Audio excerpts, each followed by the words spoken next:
गति छोड़, वोट चोर, गति छोड़, मोदी तेरी तानाशाही नहीं चलेगी, नहीं चलेगी, मोदी तेरी तानाशाही नहीं चलेगी, नहीं चलेगी। लोकसभा में नेता विपक्ष राहुल गांधी की ओर से किए गए वोट चोरी के गंभीर आरोपों ने राजनीतिक हलचलों को जन्म दिया है।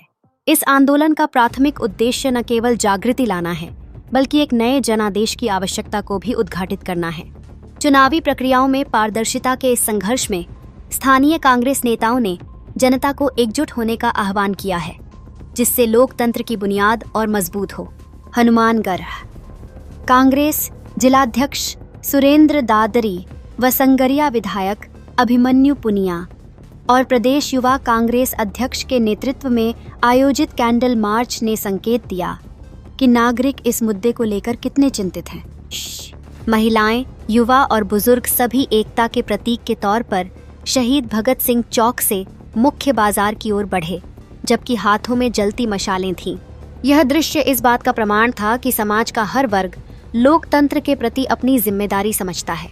मार्च के दौरान मौन श्रद्धांजलि ने इस प्रयास को और गहरा कर दिया, जिससे मृतक को सच्ची श्रद्धांजलि दी जा सके। जिला कांग्रेस कमेटी अध्यक्ष सुरेंद्र दादरी ने अपने विचार रखे, जिसमें स्पष्ट किया गया कि भाजपा की केंद्र सरकार का गठन असत्य मतदान प्रक्रियाओं से हुआ है। इस स्थिति का जिक्र करते हुए उन्होंने कहा कि वोटों की चोरी केवल एक राजनीतिक अपराध नहीं, बल्कि हमारी लोकतांत्रिक प्रणाली पर आक्रमण है। जब तक ऐसे मुद्दे स्थायी रूप से संबोधित नहीं होंगे, तब तक लोगों का विश्वास सरकार पर बना रहना कठिन होगा। भाजपा के तानाशाही रवैये के खिलाफ उठाई गई आवाजें केवल एक आंदोलन नहीं, बल्कि लोकतंत्र की नींव को मजबूत करने का प्रयास है। कांग्रेस का लक्ष्य गांव-गांव में जागरूकता फैलाना है, ताकि लोग अपने अधिकारों को समझ सकें। विधायक ने कहा कि अगर हमें सच्चा लोकतंत्र चाहिए, तो हमें यह सुनिश्चित करना होगा कि मतदान की प्रक्रिया निष्पक्ष हो। यह केवल एक क्षेत्रीय मुद्दा नहीं है, बल्कि देश की समस्त जनता का समर्पण है। इस व्यापक परिप्रेक्ष्य में यह आंदोलन न केवल एक पार्टी की आवाज है, बल्कि एक सशक्त नागरिक समाज की आकांक्षा है। इस कैंडल मार्च का उद्देश्य खतरे में डाले गए लोकतंत्र को फिर से जीवित करना है, जिससे हर नागरिक का संपूर्ण अधिकार सुरक्षित हो सके।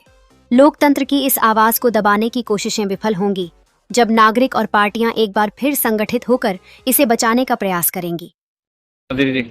अभी राहुल गांधी जी ने वोट चोरी के मामले में जो स्पष्टीकरण दिया था, तो जिस तरह से वोटों को चोरी करके भाजपा सत्ता पे आई है, भाजपा उस बात को दबाने का प्रयास कर रही है। और उल्टा राहुल जी ने जो मुद्दे उठाए उस पे इलेक्शन आयोग कार्रवाई करने की बजाय राहुल जी से एफिडेविट मांग रहा है, और भाजपा इलेक्शन आयोग उनकी बातों का कोई जवाब नहीं दे रहा, उल्टा भाजपा उनकी प्रवक्ता बनके उन बातों का जवाब दे रही है।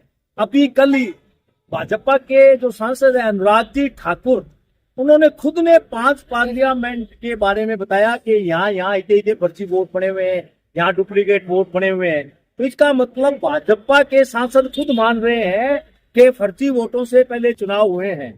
और राहुल गांधी जी ने और हमारे पवन खेड़ा जी ने भी कल कहा कि हमें कर्नाटका के अंदर एक विधानसभा की जो है डेटा लेने में 6 महीने लग गए, और उन्होंने 5 पार्लियामेंट के डेटा 3 दिन में ले लिए, और 5 पार्लियामेंट के डेटा रायबरेली के, बंगाल के और उधर वायनाड के डेटा बता रहे हैं।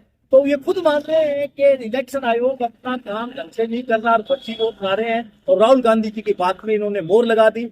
और आज सुप्रीम कोर्ट ने एक महत्वपूर्ण फैसला दिया है। एक तरफ तो ये वोट चोरी करके चुनाव जीत रहे हैं, और दूसरी तरफ सर के नाम पे जो असली मतदाता है उनका नाम काटने का प्रयास कर रहे हैं। उस पर आज सुप्रीम कोर्ट ने जो फैसला दिया है कि बिहार के अंदर जो 65 लाख वोट आपने काटे हैं, उनका विद कारण आप जानकारी प्रसारित करो डेटा पे। ये भाजपा के लिए बहुत ही मुख्य तमाचा है, इलेक्शन आयोग के लिए भी बड़ी परेशानी हो जाएगी।